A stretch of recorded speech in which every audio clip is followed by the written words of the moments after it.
Hello everyone, स्वागत है आप सभी का स्टेप टू सक्सेस क्लासेस में डेली करंट अफेयर्स की सीरीज में। आज के वीडियो में हम लोग 22 से 24 जनवरी का 22, 23 और 24 जनवरी का करंट डिस्कस कर रहे हैं। स्टार्ट करते हैं अपने आज के पहले क्वेश्चन से। पहला क्वेश्चन है, जापान चंद्रमा की सतह पर पहुंचने वाला कौन सा देश बन गया है? ऑप्शन है चौथा, पांचवा, छठवां और सातवां। तो इसका सही जवाब ऑप्शन बी है। जापान जो है वो चंद्रमा की सतह पर लैंड करने वाला पांचवां देश जो है वो बन गया हुआ है। ठीक है, अभी कुछ दिन पहले भारत का भी चंद्रयान उतरा था, तो भारत चौथा देश बना था और उसके बाद जापान पांचवां देश बन गया है। 19 जनवरी को जापानी अंतरिक्ष यान smart lander for investigating moon ये चंद्रमा पर उतरा है और इसके साथ ही चंद्रमा की सतह तक जापान पहुंचने वाला पांचवां देश बन गया है।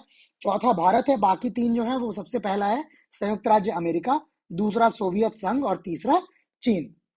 उसके बाद भारत और फिर जापान, ये पांच जो हो गए देश हो गए हैं जो चंद्रमा तक पहुंचे हैं। इस मिशन का जो मुख्य उद्देश्य है या मुख्य लक्ष्य है, नई लैंडिंग तकनीकी का परीक्षण करना है जो चंद्रमा मिशनों को वहां उतरने की अनुमति देगा जहां वे उतरना चाहते हैं, ना कि जहां उतरना सबसे आसान है। ठीक है, मतलब आप डेजिग्नेटेड प्लेस पे उतरना चाहते हैं तो उसी पर्टिकुलर स्पेस पे आप उतरें। ऐसा ना हो कि कहीं भी आपका विमान जो है वो लैंड कर जाए, क्योंकि लगभग सभी देश जो हैं वो चंद्रमा पर आप मानव युक्त मिशन भेजना चाहते हैं, और मानव युक्त मिशन जब आपको भेजना है तो आपकी लैंडिंग जो है वो बहुत प्रिसाइज होनी चाहिए, बहुत सेफ होनी चाहिए, तभी जाके आपकी ये मिशन सक्सेसफुल हो सकते हैं।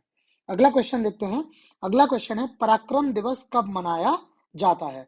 ऑप्शन है 21 जनवरी, 22 जनवरी, 23 जनवरी और 24 जनवरी। तो सही जवाब ऑप्शन सी 23 जनवरी। प्रतिवर्ष 23 जनवरी जो नेताजी सुभाष चंद्र बोस की जयंती है, उनकी जयंती को पराक्रम दिवस के रूप में या साहस दिवस के रूप में मनाया जाता है।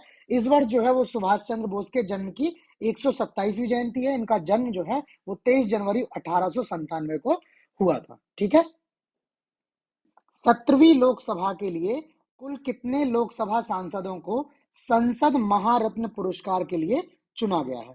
ऑप्शन है 3, 4, 5 और 6। तो सही जवाब ऑप्शन बी, 4 सांसद हैं जिनको 17वीं लोकसभा के लिए संसद महारत्न पुरस्कार से सम्मानित किया गया है। ठीक है, ये जो पुरस्कार है ये चेन्नई में स्थित एनजीओ है, इसका नाम है प्राइम पॉइंट फाउंडेशन, और एक ई मैगजीन है प्रीसेंस, इनके द्वारा ये पुरस्कार दिए जाते हैं। 2 पुरस्कार दिए जाते हैं, एक पुरस्कार है संसद रत्न पुरस्कार जो प्रतिवर्ष दिया जाता है, और संसद महारत्न पुरस्कार जो है वो 5 साल में एक बार प्रदान किया जाता है। तो हम पुराने वीडियो में संसद रत्न पुरस्कार ऑलरेडी डिस्कस कर चुके हैं, इसमें हम संसद महारत्न पुरस्कार डिस्कस कर रहे हैं। ठीक है, तो ये जो 4 लोग जिनको संसद महारत्न पुरस्कार 17वीं लोकसभा के लिए, जो अभी वर्तमान लोकसभा है 17वीं लोकसभा है, और जो चुनाव आने वाले हैं वो 18वीं लोकसभा के हैं। तो इसमें आरएसपी केरल के सांसद हैं एन के प्रेमचंद्रन, भारतीय राष्ट्रीय कांग्रेस के सांसद हैं अधीर रंजन चौधरी जी, भाजपा के सांसद हैं विद्युत वरण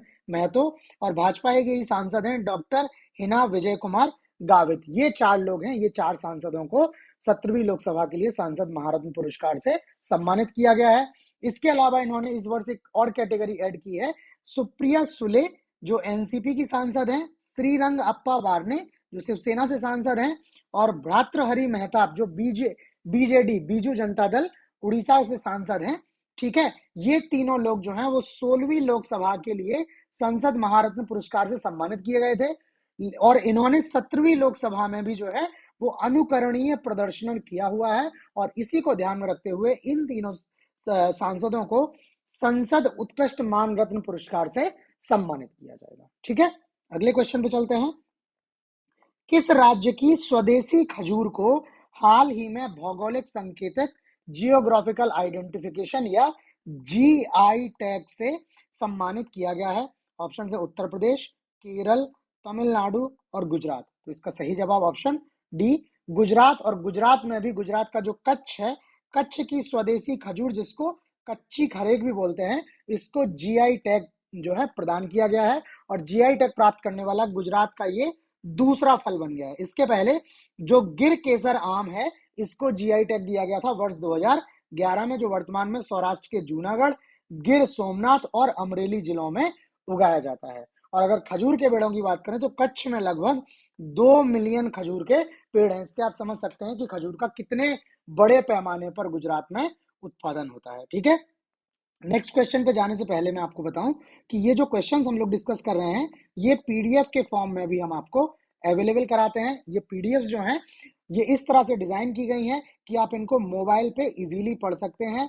ये मोबाइल फ्रेंडली है, इनमें आपका कंटेंट जो है वो आपको मोबाइल की स्क्रीन पर इजीली आप उनको पढ़ सकते हैं। वैसा नहीं होगा कि आपको जूम करना पड़े या कुछ करना पड़े, आप इनको पढ़ सकते हैं। तो अगर आपके पास ये मोबाइल में होंगी तो आप इनको कभी भी रिवाइज कर सकते हैं। ठीक है, तो इन पीडीएफ के लिए आप हमसे टेलीग्राम के थ्रू जुड़ सकते हैं। ये टेलीग्राम का हमारा यूजर नेम है। इसके अलावा वीडियो डिस्क्रिप्शन में भी टेलीग्राम का लिंक हमने दिया हुआ है, उस लिंक के माध्यम से भी आप हमसे जुड़ सकते हैं। ठीक है, और इसके अलावा ये हमारा ईमेल है, आप संस्थान से ईमेल के थ्रू भी जुड़ सकते हैं और ये पीडीएफ ले सकते हैं। अगला क्वेश्चन है, मैराथन धावक जिन्होंने एशियाई मैराथन चैंपियनशिप 2024 में स्वर्ण पदक जीता है उनका नाम बताना है। टी गोपी, तियापकिन इलिया, मान सिंह और हुआंग योंगजिंग।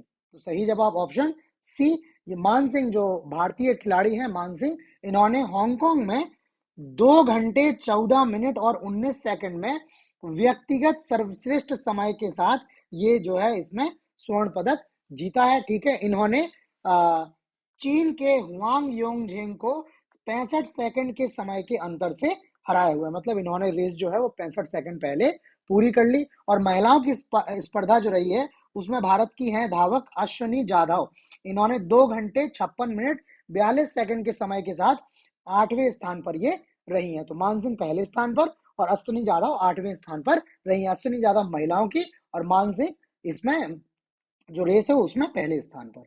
नेक्स्ट क्वेश्चन, भारत का पहला स्वदेशी रूप से विकसित हेपेटाइटिस ए वैक्सीन है। ऑप्शन है रोटारिक्स, हैविसियोर, रेविवैक्स और एनीवैक एचवी। तो सही जवाब ऑप्शन बी हैविसियोर है। ये हैविसियोर नाम से भारत की पहली स्वदेशी रूप से विकसित हेपेटाइटिस ए की वैक्सीन आई हुई है, जिसका विकास राष्ट्रीय डेयरी विकास बोर्ड एनडीडीबी की पूर्ण स्वामित्व वाली एक सहायक सब्सिडरी कंपनी है इंडियन इम्यूनोलॉजिकल्स लिमिटेड, इनके द्वारा ये टीके का विकास किया गया है। ये टीका जो है वो 2 खुराक वाला टीका है, जिसमें पहली खुराक जो है वो 1 वर्ष से अधिक उम्र के बाद दी जाएगी और दूसरी खुराक जो है वो पहली खुराक के कम से कम 6 महीने बाद दी जाएगी। ठीक है, यकृत जो हेपेटाइटिस ए से पीड़ित जो व्यक्ति हैं उनके यकृत में सूजन, उनका लिवर में स्वेलिंग आ जाती है और ये जो बीमारी होती है वो मुख्य रूप से दूषित भोजन या पानी के सेवन से होती है। ये बहुत ज्यादा संक्रमणीय है। ठीक है, इसमें क्या है, व्यक्तियों के आंखों में, नाखूनों में, शरीर में पीलापन दिखाई देने लगता है। ये क्योरेबल है और एक बार अगर किसी व्यक्ति को हेपेटाइटिस ए हो जाता है तो ठीक होने के बाद उसमें लाइफ टाइम के लिए एंटीबॉडीज बन जाती हैं, लेकिन कभी कभी ये जो है वो खतरनाक हो सकता है और इसमें व्यक्ति की मृत्यु तक हो सकती है। इसलिए सरकार का इसको लेकर काफी कंसर्न है। ठीक है, अगला क्वेश्चन है, सशस्त्र सीमा बल एसएसबी के नए महानिदेशक डायरेक्टर जनरल डीजी नियुक्त हुए हैं। ऑप्शन है दिनकर गुप्ता, तपन कुमार डेका, दलजीत सिंह चौधरी और रवि सिन्हा। तो सही जवाब ऑप्शन सी दलजीत सिंह चौधरी जो हैं ये एसएसबी के नए महानिदेशक नियुक्त हुए हैं। अच्छा, मैं यहाँ आपको इस क्वेश्चन में बता दूं कि ऐसे अगर आप सोचोगे तो बहुत सारी सेनाएं हैं, बहुत सारी फोर्सेस हैं, बहुत सारे पुलिस हैं, उनके सबके अगर आप बोलो कि हम ऐसे किस किस के महानिदेशक याद रखेंगे तो आप ये याद रखिए कि ये करंट के जो क्वेश्चन हैं ये कंसोलिडेटेड क्वेश्चन हैं। जितने भी एग्जाम हो रहे हैं उनमें जो जो करंट के संभावित क्वेश्चंस हो सकते हैं वो क्वेश्चन हम इसमें इंक्लूड करते हैं। तो जो एक परीक्षा होती है सीपीओ एसआई की, ठीक है, या सीएपीएफ जो होती हैं, सीएपीएफ में जो कांस्टेबल और सब इंस्पेक्टर्स की परीक्षाएं होती हैं, तो उन परीक्षाओं के लिए ये जो सीमा के सुरक्षा बल है या जो भी सीएपीएफ हैं, सेंट्रल आर्म्ड पुलिस फोर्सेस हैं, उनके जो महानिदेशक वगैरह हैं वो इंपॉर्टेंट हो जाते हैं। तो उन परीक्षाओं को ध्यान में रखते हुए क्वेश्चन डिजाइन किए जाते हैं ताकि उनकी भी तैयारी हो जाए। तो आप ऐसे मत सोचिए कि आपको कुछ ऐसा कंटेंट दिया जा रहा है जिसका कोई आपके फ्यूचर में यूज नहीं है। ये किसी ना किसी एग्जाम को ध्यान में रख के क्वेश्चन ऐड किया जाता है। ठीक है, थोड़ी सी डिटेल सशस्त्र सीमा बल के बारे में। ये गृह मंत्रालय के नियंत्रण में जो 7 केंद्रीय सशस्त्र पुलिस बल हैं, सेंट्रल आर्म्ड पुलिस फोर्सेस हैं, उनमें से एक है। इसका गठन 1963 में हुआ था।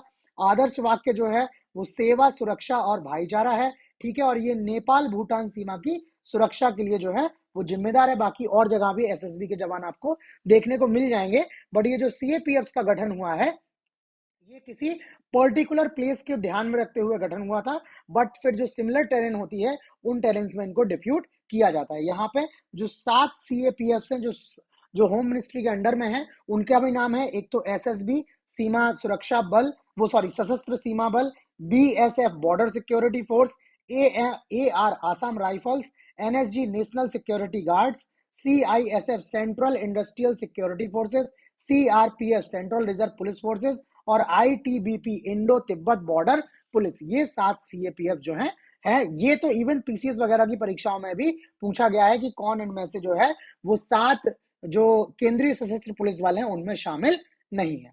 इसके अलावा NIA के जो प्रमुख हैं वो दिनकर गुप्ता जी हैं, CBI के प्रमुख जो है वो प्रवीण सूद जी हैं, IB के प्रमुख तपन कुमार डेका और रॉ के प्रमुख जो है वो रवि सिन्हा जी है। ये एडिशनल हमने डिटेल आपको यहाँ दे दी है।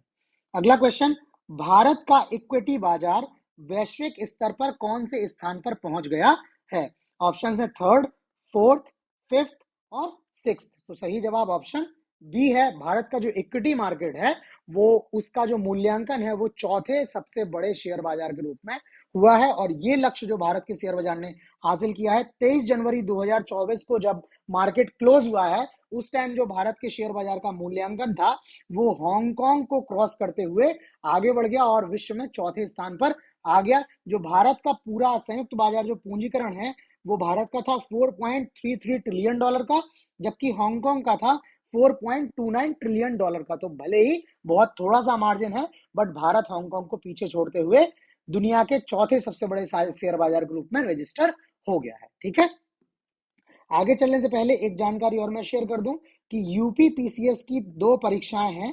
एक परीक्षा है RO ARO की और दूसरी परीक्षा है यूपी PCS का प्री 2024। तो इन दोनों परीक्षाओं को ध्यान में रखते हुए करंट अफेयर्स के, ठीक है, जैसे अभी हम लोग करंट के क्वेश्चंस डिस्कस कर रहे हैं, इन्हीं करंट अफेयर्स के हमने प्रैक्टिस सेट्स भी जो हैं वो डिजाइन किए हैं। ठीक है, उनके वीडियोस आपको अवेलेबल हैं। हर एक प्रैक्टिस सेट में 50-50 क्वेश्चन है।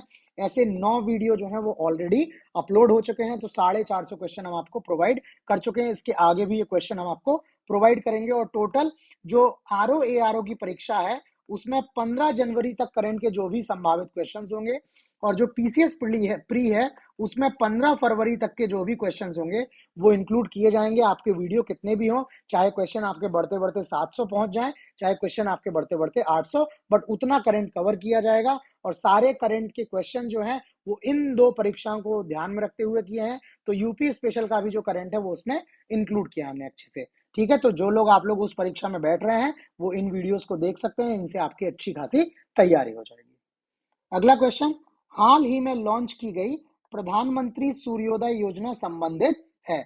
ऑप्शन है योग अभ्यास प्रशिक्षण कार्यक्रम, विद्यालयों में प्रातः सूर्य वंदना कार्यक्रम, रूफटॉप सोलर ऊर्जा प्रणाली और विटामिन डी की पूर्ति के लिए जागरूकता कार्यक्रम। तो इसका सही जवाब ऑप्शन सी, ये जो प्रधानमंत्री सूर्योदय योजना है ये रूफटॉप सौर ऊर्जा प्रणाली है। ठीक है, इसके तहत क्या है, सरकार जो है वो 1 करोड़ घरों पर रूफटॉप सौर ऊर्जा प्रणाली लगाएगी, स्थापित करेगी। इसके लिए सरकार जो है वो लोगों को सहायता देगी, जिससे क्या है लोगों का बिजली का बिल भी कम होगा और जो विद्युत उत्पादन कंपनियां हैं उन पर भी दबाव क्या है कम होगा। ये घोषणा सरकार ने 22 जनवरी को की है। ठीक है, एक चीज और बता दूं मैं आपको कि हम जो भी डेटा यहाँ पर लेके आते हैं वो कोशिश करते हैं कि जो गवर्नमेंट ऑफ इंडिया की प्रेस रिलीज होती है उस प्रेस रिलीज से हम डेटा आपको मोस्टली कंपाइल करके देते हैं, ताकि उसमें आपको ज्यादा से ज्यादा एक्यूरेट डेटा प्रोवाइड किया जाए। ठीक है, तो 22 तारीख की ही ये प्रेस रिलीज है।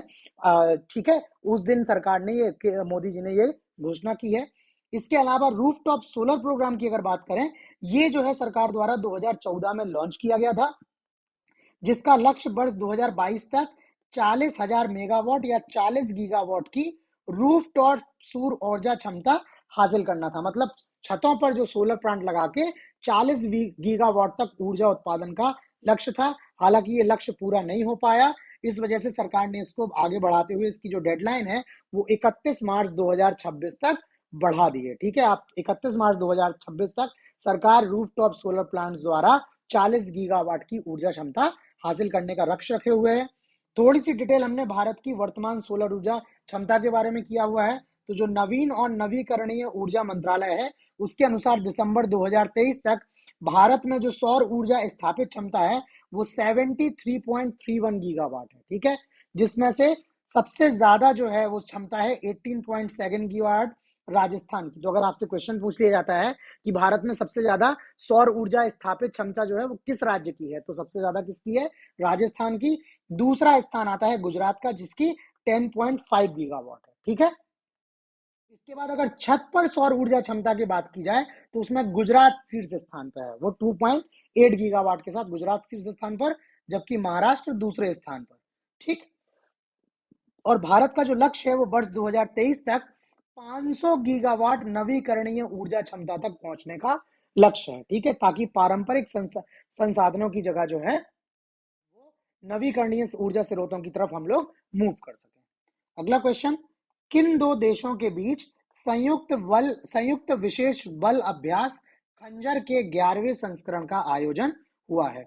ऑप्शंस हैं भारत और कजाकिस्तान, भारत और सऊदी अरब, भारत और ताजिकिस्तान, भारत और किर्गिस्तान। तो सही जवाब ऑप्शन डी है। ये खंजर जो अभ्यास है इसका 11वां संस्करण जो है वो भारत और किर्गिस्तान के मध्य आयोजन हुआ। ये आयोजन 22 जनवरी 2024 को शुरू हुआ और ये हिमाचल प्रदेश के बकलोह में जो है विशेष बल प्रशिक्षण स्कूल जो है उस स्कूल में ये शुरू हुआ है, ठीक है। ये भारत और किर्गिस्तान के बीच में आयोजित किया जाता है, संयुक्त विशेष बल अभ्यास है ये, ठीक।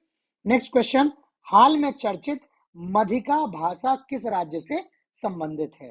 केरल, तमिलनाडु, कर्नाटक और आंध्र प्रदेश। तो सही जवाब ऑप्शन ए केरल है। ये मधिका भाषा जो है ये केरल राज्य में बोली जाती है और इसके चर्चित होने का कारण ये है कि ये विलुप्त होने के कगार पे है। इसके केवल 2 वक्ता बचे हुए हैं, ठीक है। एक है केपी नारायणन और दूसरे हैं उनकी ही भतीजी है राजपुत्री। ये 2 लोग ही हैं जो केवल मादिका भाषा में क्या है संवाद कर सकते हैं। अगर बात की जाए मादिका भाषा तो ये केरल के कन्नूर जिले में करीवेलेरू ग्राम पंचायत जो है उसके पास चकलिया समुदाय द्वारा बोली जाती है। ये भाषा की कोई लिपि नहीं है, यह तेलुगु, तुलु, कन्नड़ और मलयालम का मिश्रण है, ठीक है।